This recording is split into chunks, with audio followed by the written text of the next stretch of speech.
In this video, I'm going to show you 3 better ways to find co-founders because you might be suffering the same way that this founder, I found his post on Reddit. He says, can't find a co-founder and it's killing me. And if that's you, don't worry, you are not alone because look at these other posts that I found on Reddit. How to look for a co-founder on Reddit. First of all, don't look for a co-founder on Reddit. In fact, looking for a co-founder on social media in general is a bad idea. I'm going to show you why. Any ideas to find a legal co-founder? This was a hilarious post because all the people responded were telling him how to find a legal agreement for a co-founder. Instead, this founder was saying, no, wait a second. I'm looking for a co-founder with legal experience like a lawyer for my startup, and it ended up going nowhere, as you can imagine. All of you know I have a love-hate relationship with Reddit, and then finally, finding a technical co-founder is harder than I thought. So many founders think, oh, this is going to be super easy. I have an idea. I just need someone technical to build it. They're going to come for equity. It's going to be worth a lot of money. Why wouldn't they build it for 50% equity? And it just doesn't work. And we're going to solve all this in this video. Let's look at one more post that I think illustrates the problem. We've got a fractional CTO. 15 years experience looking for a founder with validated customer demand. Let's build 50-50. This is literally a technical co-founder saying, I'm willing to be your co-founder, but I have some conditions. It starts off fractional CTO, 15 years experience, specializing 0 to 1, love bootstrapping. That's a really great introduction. And he's looking for a co-founder willing to go 50-50. And you need to bring proven demand, not just an idea. Great advice. That's what everybody else is missing. I mean, pre-contracts, LOIs, or very warm leads from real prospect customers. Ideally, this will be in a B2B niche, but I am looking at B2C. I'll consider it. Great. This is fantastic. Furthermore, this fractional CTO, 15 years experience, says, my sweet spot is SaaS or recurring revenue models, and I just want someone to come in 50-50 equal partners, and you need to know what to build and how to sell it. That's all I need, and I will build it for you. This is literally the answer to all the other posts, yet this got downvoted into oblivion, got one comment, which is basically the bot for the moderators on this channel. I thought this was hilarious. Again, further proof. We're going to show you how to fix it. I'm going to show you 3 ways to get this done and to find a co-founder. My name is Ed Kang. If we have met before, welcome back to my channel. Use the chapter markers just to skip right to the good part of the video. Try to make it as easy as possible for all of you out there. If we haven't met before, I'm a 7-time funded founder with 2 exits, and that's just a fancy way of saying I failed a bunch of times to your benefit because I use YouTube channels like this to show early stage founders how to avoid the catastrophic mistakes that I've made. Not to say you're not going to make mistakes, but I'm going to try to make your life a little bit easier. I'm also the Chief Strategy Officer for startups.com, where I help founders every day, all day long. I literally talk to hundreds of founders. If you haven't seen us yet or checked us out, go to startups.com. A lot of free resources out there. Some I'm going to show you in this video. If you are part of startups.com, thank you so much for joining me here. Do the YouTube thing, like, comment, subscribe. I appreciate any feedback. Let's jump into the 3 better ways on how to get a co-founder. There is a staggering statistic out there that says 70% of partnerships fail, and this is across all business, including co-founder relationships. The first and right way to do it throughout the history of startups, how they've tracked it, is to basically date them first. This is the right way. This is the reason why Combinator asks you where you met your co-founder, how you met, and what have you done outside of your startup, because they want to know that you have a good relationship, that you've dated first before saying, let's tie the knot for the next 10 years to work on it. Co-founder relationships are expected to last longer than marriages anyway, so that's the reason you have to have history with the other founders and develop that working relationship, probably doing a project first from scratch, and then say, let's take it seriously and become a startup. Let me just say that I have found co-founders like this. At the same time, they've been great, and I've also found co-founders that this has been very, very, very bad. I fall into probably the same statistic in 70% of my co-founder relationships have ended up in catastrophic disasters, some of the worst breakups that I've ever had in business, causing me mental fatigue, strain, PTSD. I have to go to counseling. It's triggered me. Brought up all my developmental trauma issues. You name it. I got the therapy bills to prove it.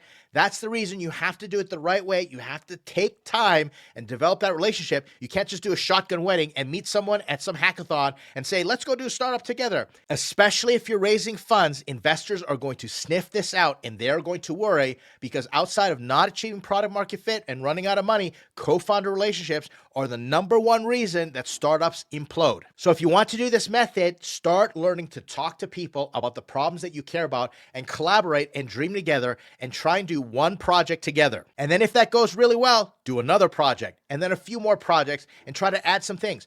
Don't get into talking about right away, let's be co-founders together and let's raise millions of dollars. No, just say before we go into a long-term relationship, let's just date, let's just hang out. That's what I did with my wife. I said, let's go on one date and decide at the end of the day if we want to go on another date. And we kept dating and dating, and eventually we got married, and I've been married for over 23 years. And I'm happy to say I'm batting 1,000, 1 for 1 on my marriage relationships, but co-founder relationships, oh my goodness, it's been tough.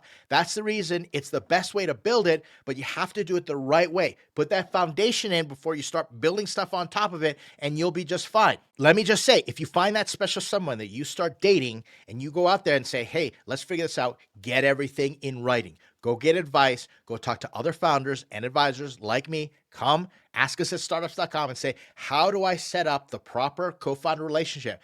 Because things may sound rosy and there's like this honeymoon phase, and I've saved founders a lot of grief by saying paper it up and hope for the best, but plan for the worst. Even though you're all bullish about it, you like each other, we're just going to make sure that nobody is absolutely surprised or gets blindsided by something that suddenly pops up, especially when the pressure starts to mount. And I've had founders come to me and say, thank you, Ed. Everything you warned me about, it actually happened, and at least I have the paperwork to get myself out of it, and that's what you want to do. So find out there are multiple ways to do it, but put it in paper. Hope for the best, plan for the worst, get it in writing, and you'll be fine. The next way is the fastest way, and that is to pay them first. And I've used this for great success. In fact, the best co-founder I've ever had has come from method number 2. I started paying them as a contract. Let me be clear, this is different than hiring an agency. If you're looking for a co-founder, do not hire an agency. In fact, I don't think founders should hire agencies at all unless they have something very special in mind in terms of how they're structuring it,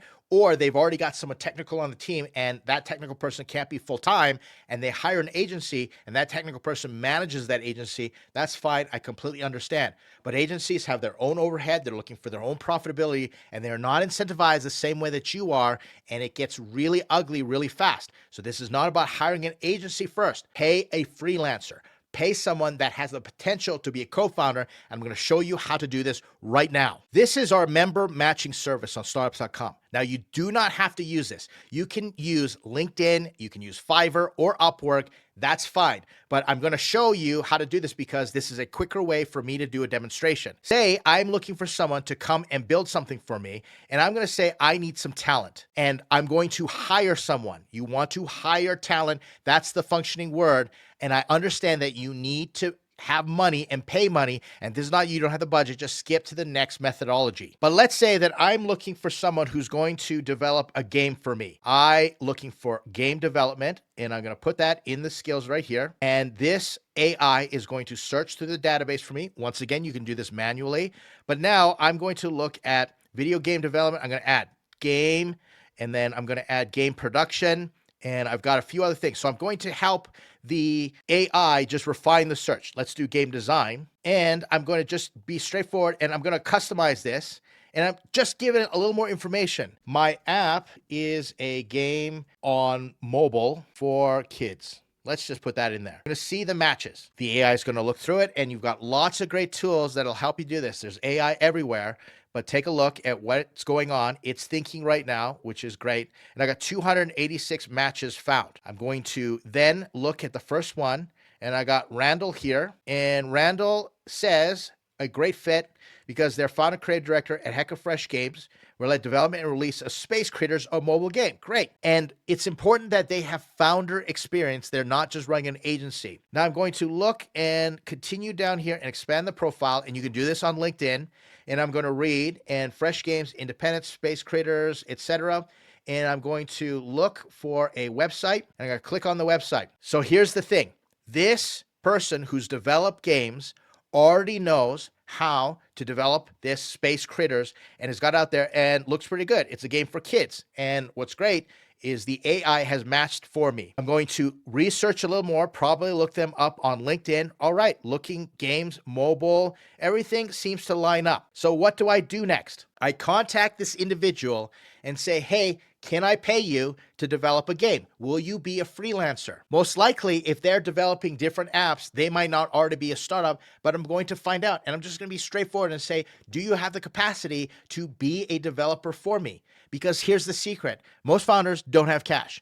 Most founders that are developing this have to do other things. I have people in my database who are already working at Meta, working and developing games and have done things at these other mobile game companies, and they're freelancing on the side. So their rates are going to be lower because I don't have to pay them like it's their only job. I don't have to pay them salary. And I ask them, will you do a project on the side?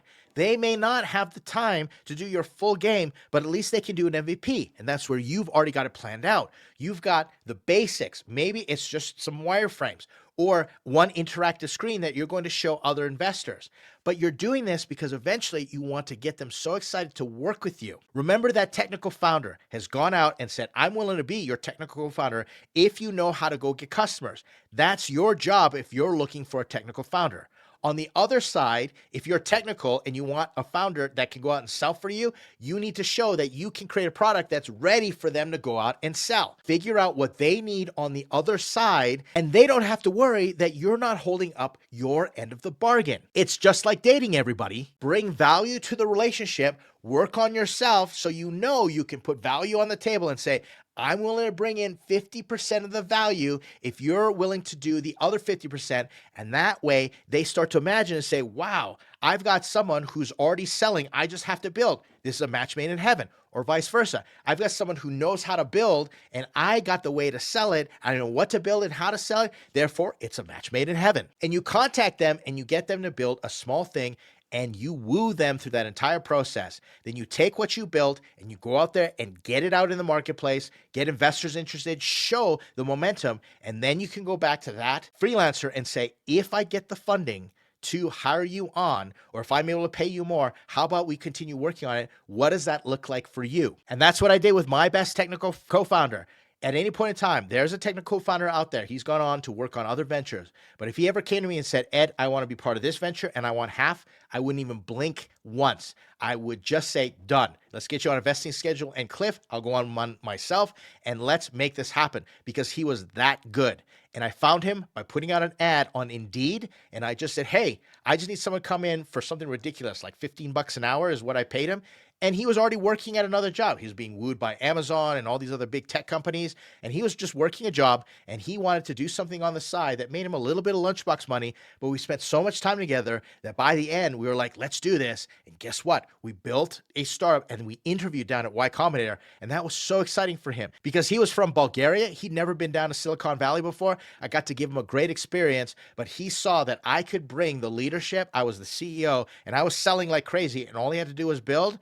Like I said, match made in heaven, and I would continue to work with him this day. That's the second way, which is the fastest. Pay them, woo them over if you have the funds, and try out that technique. The final way, to me, which is the better way than how everybody's doing it out there, is to recruit at the right time. There are so many founders out there, and remember, 90% of startups fail. So many more don't even get off the ground. But you've got technical people who give it a go, and they just don't know that they need you as a co-founder. Or you're a technical person and you're going to have a lot more choice, and you want to find the other founders out there who understand what it means to be a founder. Therefore, you're going to recruit. A recruiter keeps their pulse on the market and brings people in when they're ready to move jobs or they can get a better offer for them and woo them over. That's what you want to do. And guess what? It's so much easier to do this in startups. Now, let me show you using our member matching again at startups.com. By the way, you can come and use this completely free. Just go to startups.com and look under member matching. But I actually look for a blockchain co-founder. I've saved this search,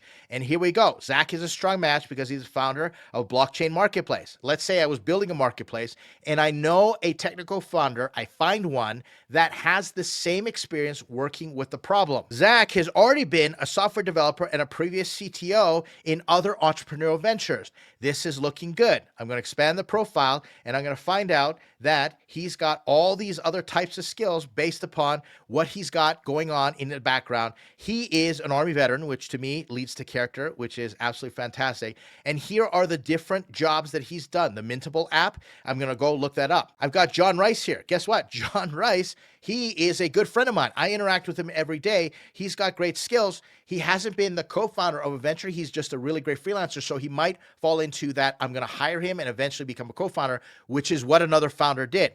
But going back to Zach, we've got multiple options here. Important, 100% match for what I wanted in a blockchain co-founder. Now, here's what you do with these types of founders if you want to recruit them to be a co-founder at the right time.